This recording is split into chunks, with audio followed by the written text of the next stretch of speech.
नमस्कार साथियों, मैं नमन रिछारिया। अब हम आपको बताते हैं कि इटली और जर्मनी के एकीकरण में ऑस्ट्रेलिया की क्या भूमिका थी। साथियों, जिस समय इटली का एकीकरण हो रहा था, उस समय जर्मन क्षेत्रों में भी बिल्कुल समान प्रतिक्रियाएं चल रही थी। लेकिन जो ऑस्ट्रेलिया था, वो इन दोनों ही देशों के एकीकरण में एक बहुत बड़ा बाधक बन के बैठा हुआ था। और साथियों, सन 1830 की बात है कि इसमें क्रांति हुई थी। कहाँ? इटली में। और इस क्रांति के तुरंत बाद से लेकर इटली में आंदोलन होना प्रारंभ हो गए थे। लेकिन जो ऑस्ट्रेलिया का चांसलर था, यानी कि जेम्स मैटरनिक एक ऐसा व्यक्ति था जिसने कहा था कि जब फ्रांस छींकता है तो बाकी यूरोप को सर्दी जुकाम हो जाता है। इसका मतलब क्या है, आपको वीडियो में आगे बताएंगे। तो साथियों, 1830 की क्रांति के बाद इटली में आंदोलन यानी कि मूवमेंट्स होने शुरू हो गए। लेकिन जो ऑस्ट्रेलिया का चांसलर था जेम्स मैटरनिक, वो इन आंदोलनों का कट्टर विरोधी था और उनके द्वारा, मैटरनिक के द्वारा इटली में हो रहे इन आंदोलनों को दबा दिया गया।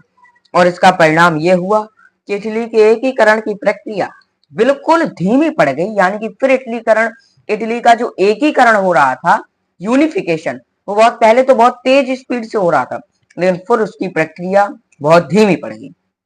और इस प्रकार जर्मनी क्षेत्रों में भी, ठीक इटली की तरह जर्मनी क्षेत्रों में भी राष्ट्रीय आंदोलनों को मैटरनिक द्वारा पूरी तरह से दबा दिया गया, दबोच दिया गया।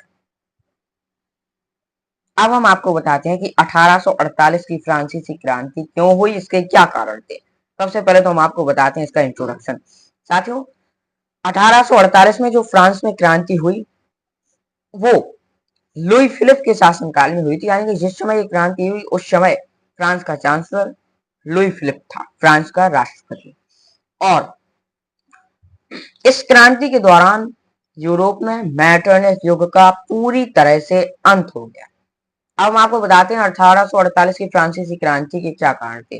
तो इस 1848 की फ्रांसीसी क्रांति का पहला कारण तो ये था कि लुई फिलिप अपने विरोधियों को खुश करने के लिए स्वर्णिम मध्य वर्गीय नीति का अवलंबन किया था, जो कि इस क्रांति का कारण बना था, बहुत बड़ा कारण।